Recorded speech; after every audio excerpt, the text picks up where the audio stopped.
Guys, आपको भी आपकी स्मार्ट टीवी और एंड्रॉयड टीवी में गेम्स खेलनी है, वो भी कंसोल या कंट्रोलर के बिना एकदम फ्री में खेल पाओगे। वो भी अपने टीवी के रिमोट में से। कैसे खेलते हैं चलो दिखाता हूँ। सबसे पहले टीवी को वाईफाई से कनेक्ट करो, फिर ऐप्स खोलो। ऐप्स में आप कोई भी जीमेल की आईडी लॉगिन कर सकते हो। फिर आपको उसके बाद में सर्च वाला बटन है, उधर जाना है।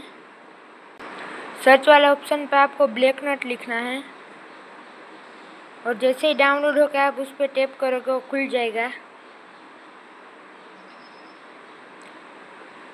आपके सामने कुछ ऐसा इंटरफेस, लेकिन ब्लैक नट में तो 15 मिनट ही खेल सकते हैं। कोई बात नहीं, अगर ब्लैक नट में बहुत सारी गेम्स बहुत देर तक खेलनी है तो आपको सिंपली साइड में आईडी है उधर आ जाना है। फिर उधर से आपकी आईडी लॉग आउट करके फिर से 15 मिनट खेल सकते हो। ऐसे करके आप सारी गेम्स 15 मिनट खेल सकते हो। अगर आपको 1 घंटा खेलना है तो कैसे खेलोगे मैं नेक्स्ट वीडियो में बताऊंगा। तब तक के लिए बाय बाय।